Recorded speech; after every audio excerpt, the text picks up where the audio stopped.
สบายดีพี่น้องปองไปเวิร์สคูสคนที่อยู่ฝั่งไทยและฝั่งลาวตอนนี้ก็เป็นเวลา6 โมง5 โมงแรงนะพี่น้องเด้อ เอาก็ได้ มื้อนี้ก็เป็นวันศีลบ่ พอได้ออกนา เดี๋ยวสิถ้าไอ้วิอะไรวะโอเคเฮาสิพาท่านผู้ชมไปเลาะทุ่งนากันแล้วท่านผู้ชมเบิ่งข่าวเรื่องเต็มทุ่งนองทุ่งนาเบิ่งดูพี่น้องพี่เรื่องอารามนี่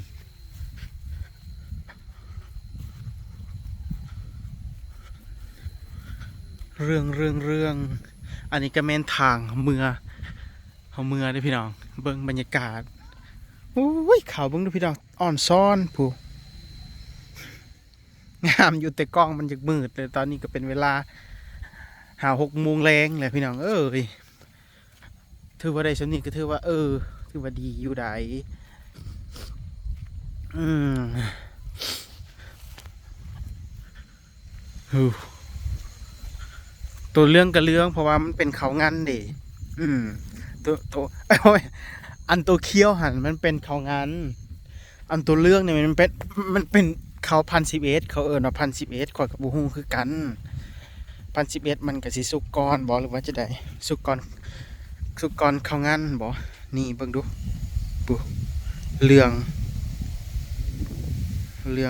ว้าเบิ่งลมพี่น้องพี่ลมอันนั้นก็เรื่องเห็นบ่โอเคนี่เฮาสิถ่ายจนฮอดเงินเฮาเลยได้ดีนะย่างไปแบบนี้เลยได้พี่น้องป้าเบิ่งลมพี่น้องปุ๊หนาวคนพอคนเมหนาวพี่น้องอยู่บนใดแจใดพี่น้องปองไปบอกว่าคนไทยคนเวียดคนลาวคนมีกอกเมกาครับสมอยู่ทั้งใดกะคอมเมนต์บอกเด้อพี่น้อง อยากให้ค่อยไปถ่ายบอนใดสายสถานที่ใดอยากเห็นแบบใดบ้านค่อยเนี่ยมันเกี่ยวกับสถานที่ชนบทได้พี่น้องมันบ่มีเมืองบ่เจริญว่าง่ายซะมันบ่เจริญอยากให้ค่อยไปถ่ายบอนใดเพื่อว่าพ่อแม่พี่น้องเฮาผู้อยู่ไม่เกาะเมกาอยู่ทอกอยู่ไทยอยากเห็นบ่ได้เมื่อบานเมื่อซองเนาะเพราะว่าค่อยกับบ่ได้เมื่อซีมในการถ่ายทุกคนอาจสิเบิ่งแบบคลิปเรียวๆแบบเรียวไปเลยแบบบ่ต้องปรุงแต่งบ่ต้องตัดต่ออีหยังมากมายค่อยก็ถ่ายไปเรียวๆเห็นเบิดทุกสิ่งทุกอย่างบางคนก็สิถ่ายแต่มุมดีๆค่อยบ่ได้ถ่ายมุมดีๆแล้วก็ถ่ายไปเลย อย่าให้ค่อยนะถ่ายแบบใดค่อยก็สิไปถ่ายปานนั้นป้าเบิ่งดูป่านี่ก็หลายนี่อันนี้เข้าต่ำเลยพี่น้องอันนี้สูงอีกลงอันนี้ก็ท่วมหัวเลยเบิ่งนี่ป้าเบิ่งด้วยความสูงของต้นเขาเห็นบ่ตอนนี้ก็เป็นเวลา6 7 โมงเบิ่ง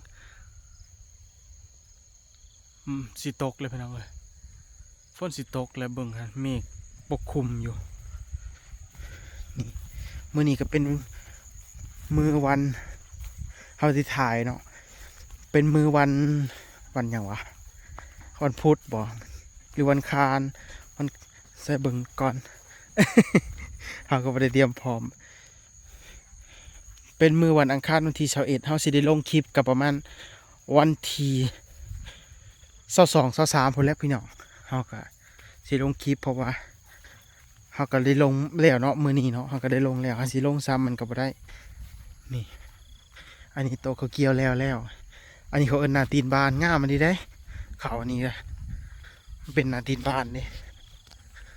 อันนั้นก็เกี่ยวแล้วแต่ว่าบ่มีรถไปผาดเขา